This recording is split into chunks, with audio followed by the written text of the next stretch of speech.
Assalamualaikum warahmatullahi wabarakatuh. Halo viewer, Waalaikumsalam. alhamdulillah kita jumpa lagi ngobrol bersama saya Rendri Boyansah di tema yang lainnya. Kali ini sebagaimana kita ketahui khusus warga Sumatera Barat, ini Jumat minggu lalu itu 11 September 2020, kita sama-sama mendapat informasi mungkin bahwa Pemprov Sumatera Barat bersama DPRD Sumatera Barat telah mengesahkan peraturan daerah mengenai adaptasi kebiasaan baru. Dan memang dari informasi yang beredar, uniknya dari Perda ini memang bahkan nanti akan sampai ke ancaman kurungan. Nah, untuk itu alhamdulillah di tengah kesibukan beliau kita berkenan hadir ngobrol bersama kita. Ini Bapak Irsyad Safar, Wakil Ketua DPRD Provinsi Sumatera Barat. Alhamdulillah Pak Irsyad, terima kasih sudah meluangkan waktu Pak di tengah kesibukan. Ya, sama-sama Pak Dutar. Terima kasih. Jadi Pak Irsyad, gini Pak Irsyad, jadi Ya. sebelum muncul Perda AKB itu Pak, kan orang banyak bertanya mengenai PSBB Pak Irsyad. Jadi Ya. malah akhirnya yang keluar Perda AKB. Sebenarnya dinamika penyusunan Perda ini yang katanya juga cukup cepat Pak Irsyad, itu bagaimana Pak? Kemudian nasib PSBB itu sendiri juga bagaimana nanti nih Pak Irsyad? Ya, bismillahirrahmanirrahim. Assalamualaikum warahmatullahi wabarakatuh. Waalaikumsalam. Alhamdulillah, kita bersyukur kepada Allah atas segala nikmat dan karunia-Nya. Kemudian kita bersalawat untuk Nabi Muhammad SAW. Allahumma shalli ala Muhammad wa ala alihi washabbihi ajma'in. Memang terkait penanganan COVID-19 ini, sejak pertama kali terkonfirmasi positif di negara kita 2 Maret ya. Betul Pak. Sejak itu pemerintah mulai dari pusat karena terkonfirmasi pertama di Jakarta telah melakukan banyak langkah-langkah yang kemudian diikuti oleh provinsi-provinsi yang kemudian juga mulai terpapar terkonfirmasi positif. Salah satunya Sumatera Barat yang terkonfirmasi 24 Maret kalau tidak salah. Di akhir Maret. Jadi langkah-langkah penanganan, pencegahan, penanggulangan ini dilakukan oleh pemerintah. Idealnya memang kalau ingin lebih maksimal seperti yang kita saksikan dan kita baca juga informasi di beberapa negara itu idealnya kan lockdown. Ya Pak. Ya, karantina kesehatan seperti itu ya. Betul Pak. Ya, yang jelas sih kita ini kan sudah lewat ini. Jadi idealnya lockdown, ya agak 2 minggu tidak ada pergerakan atau genapkan 1 bulan, maka itu ya rantai penyebaran itu tidak terjadi begitu ya. Nah, dan ya insya Allah lah itu akan sangat mungkin ditekan itu. Cuma memang kalau lockdown negara harus mampu memberi makan rakyatnya. Nah itu. Masalahnya kemampuan itu yang tidak ada. Baik APBN ataupun APBD. Nah, yaitu pilihan-pilihan. Kalau negara yang punya kekuatan finansial ya memilih itu. Seperti negara-negara Timur Tengah ya, Kuwait, Emirat, sanggup mereka itu. Seperti Brunei juga. Brunei sampai clear dah, nggak ada lagi positif. Ya pertama negara kecil, keuangan mampu sebentar saja dan kemudian mereka sudah nol kembali dan tutup akses masuk ke negaranya. Tapi ya itu kemampuan finansial negara memang diuji di sana. Nah, idealnya lockdown. Tapi ya itu risiko ekonominya luar biasa memang. Nah, cuma kemudian pilihannya PSBB akhirnya kan, ya pembatasan sosial berskala besar ya. Itu lumayan positif terkait memutus mata rantai penyebaran. Betul, positif dia itu dan bisa ditekan ya. Sumbar dulu sempat 5 besar ya pas Idul Fitri sempat 5 besar nasional. Ya, betul Pak. Nah, habis itu turun. Ya, setelah kita PSBB sampai tahap 3 kalau nggak salah diperpanjang 3 kali. Kita turun. Artinya betul ada efek positif PSBB. Tapi kemudian ekonomi kita minus. Pertumbuhan ekonomi nasional di kuartal kedua di ujung Agustus minus 5,32. Dan pertumbuhan ekonomi Sumatera Barat minus 4,7. Oh, oke. Dia memang saling terkait ya, betul memang ekonomi kalau mati bisa ditumbuhkan lagi, tapi kalau manusia mati nggak bisa dihidupkan lagi, mungkin sederhana begitu ya. Betul Pak, seolah-olah mudah gitu Pak ya. Ya, sederhana mungkin begitu cara pikir, tapi kan kesehatan ini dibiayai dengan ekonomi, itu juga masalahnya. Baik. Jadi memang ini pertarungan ya, pilihan-pilihan sebenarnya. Kalau ekonomi terus tersungkur, lalu rumah sakit ini pakai apa dibiayai? Contoh saja, dari saya sempat rakor gabungan gubernur dan ketua-ketua DPRD seluruh Indonesia dengan Mendagri di bulan April atau Mei ya. Waktu itu saya mewakili ketua DPRD karena ketua sedang dinas keluar bersama Pak Gubernur, dan itu Fitcon ya, dan Mendagri, Menkyu, Mendes, kemudian seluruh ketua-ketua DPRD, kota, kabupaten, provinsi se-Indonesia hadir. Itu contoh aja, DKI APBD-nya 82 triliun, itu anjlok kontraksinya separuh, 40 triliun lagi. Karena berat PSBB itu Pak? Iya, langsung terpukul ya. Hotel tutup Pak Dokter. Hotel, restoran, Transjakarta, semua kan nggak jalan itu. Nah, begitu juga ibu kota provinsi, misalnya Kota Padang, terpukul 250 miliar PAD-nya. Baik. Nah, jadi pasti semua ibu kota provinsi mengalami hal yang sama ketika dia PSBB. APBD provinsi kita dari 6,9 jadi 6,3 cuman. 600 miliar kita. Uang kita nggak jadi masuk gitu.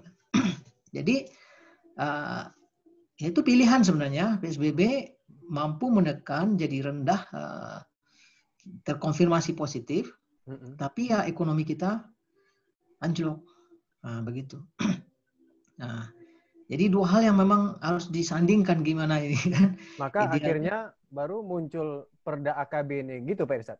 Nah kan setelah PSBB berakhir kan artinya istilahnya kan new normal gitu ya, atau tatanan kehidupan baru yang produktif, aman COVID, kan itu istilahnya dari pusat seperti itu, atau bahasa sederhananya new normal. Nah konsekuensi dari new normal atau konsekuensi dari tatanan kehidupan baru yang produktif, aman COVID, tentu terapkan protokol kesehatan, kan itu. Betul. Jangan kembali normal, tetapi ada normal baru, kan begitu. Tapi masyarakat memahaminya normal lagi, gitu kan. Bukannya ada normal baru, tapi normal lagi. Tidak terlaksana dengan disiplin protokol kesehatan itu. Nah, gimana untuk menegakkan disiplin ini? Kalau hanya perkada, peraturan kepala daerah, misalnya Pergub atau Perwako, itu hanya mengikat lembaga pemerintahan. Baik. Tidak bisa sanksi pidana. Karena nggak bisa mengikat itu, nggak bisa kurungan, nggak bisa denda, begitu kan. Terbatas sekali. Ya. Baik. Dan baik Pak Kapolda, Pak Danrem, sangat sepakat sekali mendorong kekuatan hukum yang lebih jelas. Dan itu hanya bisa dengan perda. Makanya lahir perda itu. Ya. Jadi pemerintah mengusulkan itu ke DPRD dan kita DPRD juga semangatnya sama. Nah, tidak mungkin kita memaksa masyarakat untuk menerapkan protokol kesehatan, tapi payung hukumnya nggak kuat begitu. Ya, jadi kan pilihannya kalau kita PSBB, ya mungkin terkonfirmasi positifnya bisa menurun, melandai, tapi ekonomi terjun bebas. Nanti dibiayai pakai apa? Kan rumah sakit dengan APBD juga dibiayai. Iya. Ya kan rumah sakit dengan APBD. Jadi jalan tengah, bisa dikatakan Perda AKB ini jalan tengahnya gitu Pak Irsad ya? Ya kalau kembali ke PSBB, rasanya berat. Ini dengan 3 bulan tersisa pendapatan kita kalau meleset minus APBD kan, dalam merancang APBD kan balance Pak Dokter. Berapa dapat kan segitu belanja. Nah kalau meleset pendapatan sampai bulan Desember, belanja sudah dilaksanakan, ganti pakai apa? Kan teori penganggaran begitu. Dia harus dibalance kan, nggak boleh, dia harus nol, angka ujung nggak boleh minus kan. Makanya sampai bisa cepat disahkan tuh Pak Irsad yang katanya 10 hari itu Pak ya? Ya, tanggal 2 gubernur menampaikan nota pengantar, tanggal 11 kita ketok palu. Baik, baik. Tetap dengan mengikuti aturan-aturan dalam pembentukan produk perundangan produk hukum daerah ya. Baik. Ya. Kalau begitu Pak Irsad, ya ini kan akan dalam tanda kutip berhadapan dengan masyarakat, berarti ini penerapannya Pak ya, AKB ini. Itu tentu sudah jadi pertimbangan dari Pemprov dan DPRD itu Pak. Bagaimana nanti Pak ya kira-kira penerapannya dengan masyarakat kita ini nanti banyak friksi di lapangan nanti ini Pak? Ya. Jadi kan begini, membangun gaya hidup baru, pola hidup baru itu memang berat. Harus dengan regulasi. Contoh, dulu kita kan tidak biasa pakai helm sepeda motor. Iya kan? Iya, betul. Keluarlah undang-undang wajib helm itu. Macam-macam kan perilaku kita dulu mensiasati helm ini. Betul. Sampai kita sadar bahwa helm itu memang kebutuhan kita gitu kan. Iya. Nah, termasuk ini contoh Pak Dokter. Dulu kita nggak biasa masang seat belt buat mobil kan? Betul. Apa ini? Ribet ini. Nah, tapi keluar peraturannya, keluar undang-undangnya, lalu ditegakkan oleh polisi dengan razia-razia. Nah, macam-macam tinggal kita. Saya aja dulu pernah bawa tas ya, seolah-olah dari luar sedang pakai seat belt, padahal itu tas. Itu kan? Iya. Macam-macam orang gayanya dulu. Sampai kemudian kita sadar bahwa seat belt ini kebutuhan kita. Jadi memang butuh waktu. Nah kan para dokter sudah tahu bahwa pandemi ini nggak bisa cepat selesai. Oh lama Setahun, 2 tahun. Ya kan? Ya. Mungkin 2 tahun baru selesai. Apalagi sekarang belum melandai. Belum ada vaksin, saya kira belum selesai permasalahan ini. Betul. Selama vaksin belum ditemukan, dia akan terus ada. Akan bersama kita. Maka tidak ada pilihan, kita harus membuat cara hidup baru. Nah, membuat orang ramai-ramai, masif, kolosal, pakai pola hidup baru, ya harus pakai regulasi. Yang ada punishment dan ada reward di sana. Ya. Siapa nanti itu Pak? Daerah, contoh nih, contoh betul. Ya. Ada persimpangan tidak biasa, ada lampu merah situ. Biasa nerobos saja. Kemudian dipasang lampu merah. Butuh berapa lama itu orang disiplin lampu merah itu? Waduh. Iya kan? Iya. Berarti nanti bagaimana nih Pak? Siapa yang di lapangan? Satpol PP Pak Irsad. Bagaimana Pak? Oh ya. Jadi nanti penegaknya tentu aparat penegak hukum ya. APH berfungsi semua. Pertama Satpol PP, kemudian juga polisi juga. Jadi dengan adanya payung hukum ini, polisi pun juga bisa dalam pasal-pasal perda kita itu kan begini. Terkait ketika berbicara tentang sanksi, kan pertama ada sanksi sosial. Betul. Nah, ada bertahap ya. Ya nggak ujuk-ujuk nanti ada orang melanggar. Sekarang kalau dicontohkan sama Pak Gubernur, contohkan sama Pak Kapolda, turun kasih orang masker kan? Iya. Ingatkan Bu, Pak, ya Mbak, pakai masker ya. Terus kasih masker. Itu kan penyadaran. Kayak juga polisi juga ngasih hadiah helm kan di tempat-tempat tertentu. Iya. Nah, gitu kan, sekali 2 kali berikutnya tentu harus kemudian ditegakkan aturan. Nah, jadi ada tahapan sosialisasi selama 7 hari. 7 hari ya. Perda ini. Jadi sekarang kita ketok palu hari Jumat siang, malam itu juga Pak Gubernur langsung vikon dengan seluruh wali kota bupati. Mensosialisasikan perda ini. Walaupun kita masih menunggu fasilitasi dari Kemendagri, karena tetap juga ada yang direvisi sama Mendagri ini. Sampai nanti kemudian dikasih registrasi ya baru betul-betul sah 100% sebagai sebuah produk hukum daerah. Baik. Nah, tentu sosialisasi harus masif ya. Kepala daerah dalam hal ini wali kota bupati sudah dapat materi ini, tentu dia segera turunkan juga ke bawah secara berjenjang gitu. Kemudian kita DPRD tentu harus memerankan fungsi kita. Kita turun ke masyarakat juga dalam reses, kunjungan dalam daerah. Ya kita bayangkanlah Pak Dokter, seperti apa dulu awalnya wajib helm, wajib seatbelt, saya kira wajib masker ini ya butuh kesadaran bahwa masih ada sekelompok masyarakat nggak percaya atau membandel katakanlah begitu, ya itu realita kehidupan kita. Baik. Tapi dengan adanya sanksi, saya kira juga akan mempercepat gaya hidup ini hadir. Contoh nih buktinya. Ya. Kita kalau pergi ke Singapura kok bisa sedisiplin kayak orang Singapura gitu. Ya kan? Iya. Kenapa? Nanti orang Singapura kalau main ke Indonesia mulai pula dia melanggar aturan sampai di sini. Kayaknya. Karena ada aturan itulah orang terbentuk perilakunya gitu. Tapi komitmen aparat penegak hukum ya butuh juga di lapangan Pak Irsad ya. Ini kan akan makan waktu ini Pak. Ya, betul ya. Saya yakin betul. Tapi memulai selangkah demi selangkah, yang 1000 langkah itu Sampai tercapai juga Pak juga. ya. Ya, baik. Ya. Oke. Teorinya begitu saya kira ya. Kalau begitu Pak Irsad, berkaitan dengan topik kita, berarti yang ancaman kurungan ini itu maksudnya pada tahap apa tuh Pak ya sampai bisa Tahap ketiga. Jadi sanksi itu pertama sanksi sosial dulu. Oke. Sanksi sosial itu ya hukuman kerja sosial selama 90 menit. Oke. Seperti membersihkan WC umum, got, ya, selokan, jalan, begitu. Pokoknya fasum lah ya. Sejam setengah Pak ya? 1,5 jam. Baik. Nanti melanggar lagi jadi 2 jam. Orang yang sama Pak ya maksudnya? Ya, ini Pemprov kata Pak Gubernur sedang menyiapkan aplikasi. Karena nanti yang menangkap ini kan beda-beda orangnya. Hari ini Satpol PP si Ahmad yang razia, besok si Budiman yang razia misalnya kan? Iya, iya. Sementara yang ketangkap itu juga orangnya. Itu kan nggak tahu nih orang ini ketangkap beberapa kali nih kan? Iya, iya. Saya dapat informasi dari Pak Gub bahwa Pemprov sedang menyiapkan aplikasi, nanti dipegang oleh aparat penegak hukum. Jadi ketika di enter, Ahmad, ente udah ketiga kali nih. Gitu. Gitu. Iya. Baik, baik. Jadi tentu beda pemberian hukumannya ya. Setelah fasum, baru hukuman kedua itu denda 100.000. Oke. Denda 100.000.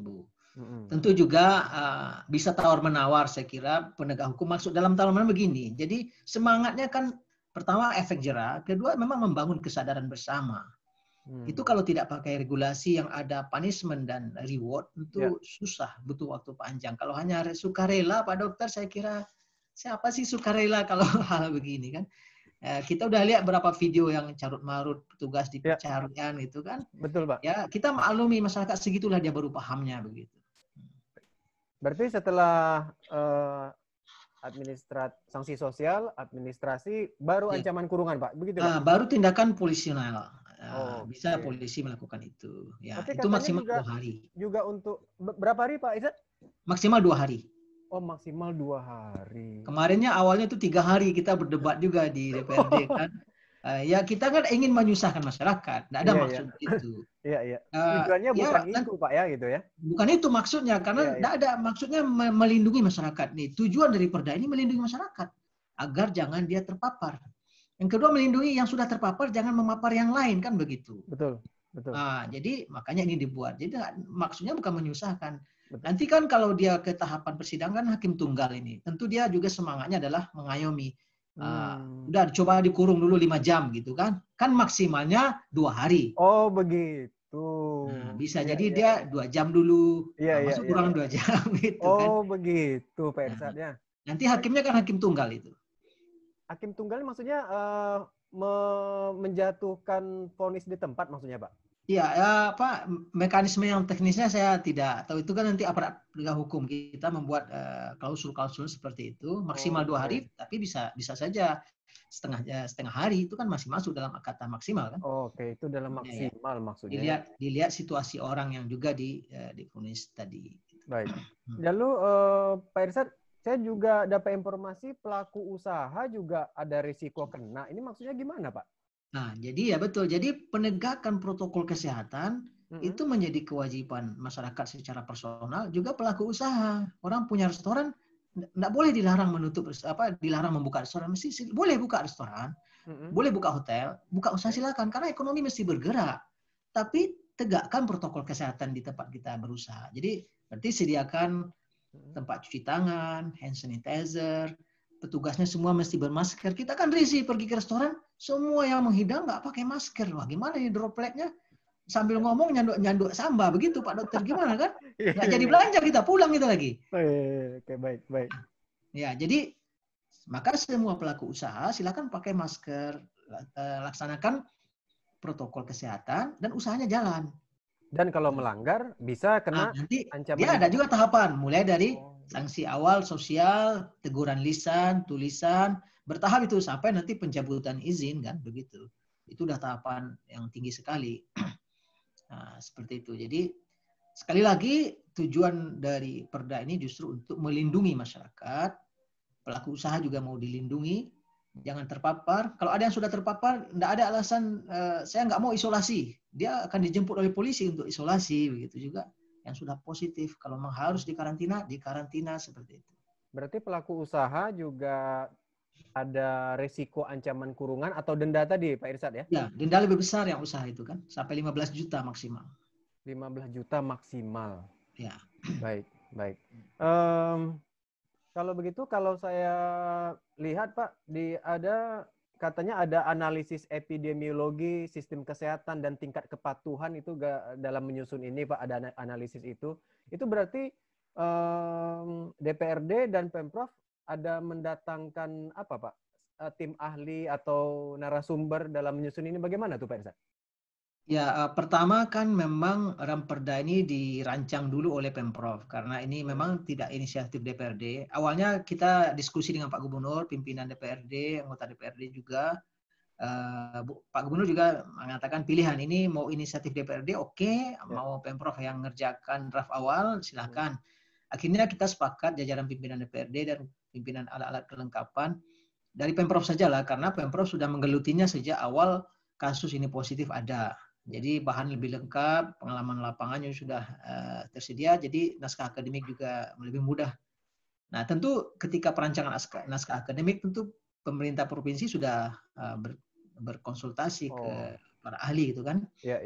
Lalu kemudian Pak Gubernur menyampaikan nota pengantarnya kepada kita 2 September. Langsung hari itu bentuk pansus. Nah, pansus ini melakukan bertemu dengan berbicara juga dengan narasumber pakar melalui webinar. Kemudian didatangkan ke DPRD. Lalu kemudian webinar dengan wali kota bupati. Jadi semua stakeholder diajak berdiskusi membicarakan draft yang sudah diajukan oleh Pemprov ini. Ya. Baik. Semua pakar. Tentu waktu yang 10 hari itu dimaksimalkan. Tidak ada, dia nggak sempat studi banding kemanapun karena pertama nggak mungkin melakukan perjalanan. Kedua, kita pertama punya perda ini, jadi mau studi banding kemana? Oh, Sumatera Barat pertama nih Pak? Indonesia, Sumatera Barat pertama punya perda ini. Baik. Alhamdulillah sekali. Berarti cepat Pak ya, cepat respon Pemprov ya Pak ya? Cepat responnya, alhamdulillah. Kita juga di DPRD. Berarti kira-kira responnya ada kaitan dengan apa mungkin ya Pak? Surat terbuka. Mungkin Pak Irsad udah tahu mungkin nih? Apa tuh? Ada kaitan dengan surat terbuka dari seorang dokter? Mungkin Pak Irsad ada dapat informasi? Oh ya, saya sempat baca sih sekian waktu yang lalu ya. Sebenarnya nggak ada hubungan dengan itu Pak, perda ini Pak? Sama sekali tidak ada. Tidak ada. Maksudnya memang kalau kita berbicara dengan tenaga kesehatan, kami sangat merasakan betapa suasana hati dan psikologi dan kejiwaan nakes ya. Ya Pak. Sangat kita rasakan itu. Tapi kalau kita bicara suara masyarakat, kami ingin ke pasar, kami ingin berjual beli, kami ini siapa yang akan menanggung hidup kami? Ya, itu kan sisi lain Pak Dokter ya. Ya betul. Ya, kita gabunglah semuanya itu. Kan saya sudah katakan tadi bahwa PSBB sangat bagus untuk membuat landai ini, bahkan kalau perlu lockdown. Tapi ekonomi kita roboh. Ya. Nah, sementara ekonomi ini akan membiayai rumah sakit. Itu balik ke sana lagi Pak Irsad ya. Ya. Jadi saya kira surat terbuka itu wajar saja, itu sangat kita maklumi. Dengan semakin banyaknya nakes yang terpapar, ya mungkin karena masyarakat tadi juga kurang jujur ya ketika datang pergi berobat, itu kan akhirnya ada ketakutan lah di bapak-bapak, para ibu-ibu, para dokter kita. Betul Pak Irsad. Nah, yang agenda ke depan ini Pak Irsad, mungkin ini sedikit lagi yang perlu mau kita konfirmasi. Agenda ke depan yang terdekat Pak Irsad pasti sudah tahu, pilkada. Bagaimana ini Pak, nanti penerapan Perda AKB ini Pak? Pak Irsad udah sama-sama lihat saya yakin ini. Itu masa ramai betul ini Pak. Bagaimana nanti kira-kira nih Pak Irsad? Iya ya, jadi ini gimana? Memang banyak sisi yang mesti kita lihat. Dari kalau sisi kesehatan, saya sangat sepakat. Dulu sudah ikut juga saya beberapa webinar yang diadakan bersama KPU dan sebagainya ya. Ya kalau kita lihat sisi kesehatan masyarakat dan keamanan keselamatan jiwa masyarakat ya tunda pilkadanya. Itu pendapatnya jadinya kan. Ya. Tapi ketika kita rakor bersama Pak Mendagri, Pak Profesor Dr. Tito Karnavian di hotel Ina Muara, Beliau kan datang dan seluruh wali kota, bupati, Pak Gubernur, Wakil Gubernur, Pak Kapolda, Pak Danrem, dan Lanut dan Tamal, ya, KPU, Bawaslu hadir semua itu. Jadi Pak Mendagri juga memaparkan secara ilmiah, presentasi beliau luar biasa. Ada sekitar 2,5 jam. Beliau salah satu yang termasuk menguatkan ke DPR RI untuk tetap lanjut pilkada. Beliau sampaikan itu, beliau paparkan. Jadi alasannya Pak? Jadi beliau di Kemendagri melakukan riset juga. Ternyata ada sekitar 57 negara yang tetap pemilu di saat pandemi ini. Begitu ya? Hanya 2 negara yang menunda pemilunya. Satu Inggris ditunda tahun depan, satu lagi Amerika Latin ya, atau Eropa Timur. Sekitar 40-an lebih tetap lanjut pemilu. Salah satunya Korea Selatan. Dan luar biasa. Itu tingkat partisipasi sejak tahun 90 pemilu Korea Selatan. Ini partisipasi tertinggi dalam pemilu Korea Selatan. Padahal Korea Selatan lumayan juga parah kenanya kan. Jadi itu pemaparan Pak Mendagri, Pak Tito, dia paparkan salah satunya survei atau riset ke negara-negara di dunia tahun 2020 ini ada hampir 50 negara tetap pemilu. Walaupun pandemi. Ya, itu satu. Kedua, justru ini kan pendapat mereka, Pak Mendagri juga pembahasan di pusat ya. Justru di saat pandemi ini kita pilkada jadi peluang, ini kan sisi lain ya, jadi peluang untuk mengajar, melatih masyarakat terapkan protokol kesehatan. Waduh. Maka dituntutlah partai politik, kandidat, mana kampanye yang sesuai dengan protokol kesehatan. Kalau tidak ada event, tidak ada sebuah peristiwa untuk mengajar masyarakat, Anda tidak sempat mengajarkan masyarakat protokol kesehatan ini. Ini nah, gimana Pak Dokter? Aduh, Pak Irsad, ini yang saya perhatikan Pak, ya aduh. Mungkin negara lain itu terkontrol. Itu pertama kan mengenai budaya masyarakat satu Pak. Yang kedua, kalau saya harus menyampaikan Pak, incumbent tentu kalau mau bertegas-tegas menerapkan Perda AKB ini bisa jadi tidak populer ini Pak di tengah masyarakat nanti Pak kalau coba-coba menerapkan ini. Ya tapi kan tanggal 24 besok kan tidak ada lagi incumbent, kan sudah pada cuti. Oke, baik.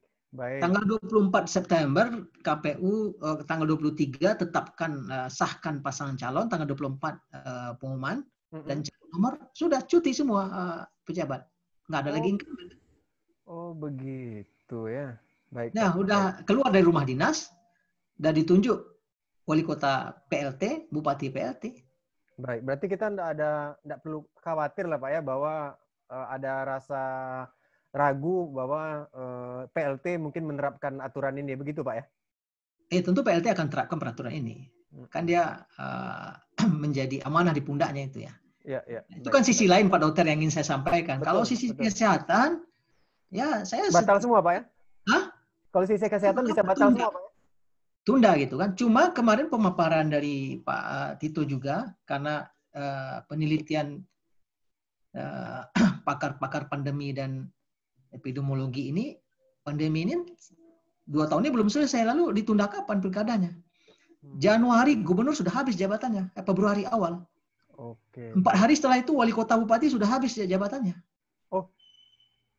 Oke, baik. Ya, roda pemerintahan harus jalan terus Pak ya? Berarti PLT semua, ada 270 pilkada seluruh Indonesia. Gimana cari PLT 270? Wali kota, bupati, dan gubernur. Baik. Itu sisi pemerintahannya. Sisi pemerintahannya sampai berapa tahun PLT? Wah, ada kerumitan di sana itu. Terkait dengan kewenangan, kewenangan PLT itu seberapa dibandingkan yang wali kota, bupati yang sebenarnya begitu kan? Itu sisi lain pemerintahan. Jadi ya ini memang nasib yang sudah Allah takdirkan, pergantian kepemimpinan terjadi pula di pandemi ini. Kalau diganti ini permasalahannya, tidak diganti juga banyak permasalahan. Berarti berusaha sekarang bisa jalan semua, tapi kuncinya ya protokol tadi Pak ya, yang dikuatkan ya, dengan Perda tadi kalau ada yang bandel-bandel gitu Pak Irsad ya. Ya, tegakkan Perda. Nanti kalau nyoblosnya juga dikasih jam itu pemilih tadi. Iya. Oh. Ya, nomor sekian sampai sekian, jam sekian sampai jam sekian. Oke. Oh, iya, Nah, iya. itu arahan dari Pak Tito. Baik. Bagi 5 shift kalau nggak salah itu. Nanti sisakan shift terakhir untuk daftar tambahan dan sebagainya begitu ya. Yang terlambat. Jadi misalnya nama seseorang A itu kan mungkin pertama pergi kan, maka jam 7 sampai jam 8 nomor urut 1 sampai nomor urut sekian daftar pemilih kan. Baik. Dikasih jam, maka masyarakat harus dilatih untuk disiplin begitu. Jadi nanti Betul. jumlah yang datang ke TPS juga terukur begitu. Betul. Terakhir Pak Irsad, waktu Ya, membatasi, mungkin ada closing statement Pak, pernyataan untuk viewer Pak yang mendengar ngobrol kita ini Pak, bagaimana terhadap Perda AKB ini dan perilaku masyarakat. Silakan Pak Irsad. Ya, kepada seluruh saudara, Bapak, Ibu, saudara saya semuanya, kita semuanya masyarakat Sumatera Barat secara khusus, dan kita tentunya masyarakat negeri kita Indonesia, kita berdoa kepada Allah agar secepatnya diangkatkan wabah pandemi ini dari negeri kita khususnya dan di seluruh negeri-negeri di dunia. Yang kedua, memang pandemi ini panjang waktunya untuk selesai. Betul. Maka kita tidak boleh menyerah. Kita masih berjuang mengalahkannya dengan cara kita tegakkan protokol kesehatan. Ya, minimal 3M, mencuci tangan, memakai masker, dan menjaga jarak itu menjadi perilaku keseharian kita ke depan sampai pandemi ini berakhir. Kita tidak ada pilihan. Kita ingin seluruh kehidupan kita berjalan normal kembali, tapi yang tidak normal atau normal baru adalah protokol kesehatan. Jadi mari kita laksanakan, jangan abai, agar orang-orang tercinta kita, orang-orang terdekat kita, dan diri kita sendiri terjaga dan tidak terpapar. Amin. Semakin maksimal kesadaran kita, insya Allah semakin melandai kasus positif ini. Semakin abai kita, maka angka akan melonjak dan melambung. Ketika nanti nakes sudah tak berdaya melayani, ya tentu ini akan menjadi musibah yang lebih besar. Semoga tidak terjadi, na'udzubillah min dzalik. Itu barangkali. Terima kasih. Semoga Allah SWT memudahkan kita semuanya. Terima kasih Pak Irsad Safar, Wakil Ketua DPRD Sumatera Barat telah meluangkan waktu. Jadi viewer, semoga apa yang disampaikan beliau dapat kita jalankan. Semoga penerapan Perda AKB ini lancar. Mbak, memang kadang untuk menerapkan budaya, kita perlu dipaksa, terbiasa, baru menjadi budaya. Dan kali kita ketemu. Assalamualaikum warahmatullahi wabarakatuh. Waalaikumsalam warahmatullahi wabarakatuh. Makasih Pak Dokter. Pak Irsad, makasih Pak Irsad ya. Ya, sama-sama. Mohon maaf bila Pak. Pak, izin Pak ya. Ya, Pak, makasih Pak. Ya, ketemu lagi. Salam dari Pak Ed, Pak. Nah, balik salam sama beliau. Assalamualaikum. Waalaikumsalam warahmatullahi wabarakatuh. Ya, makasih Pak Irsad.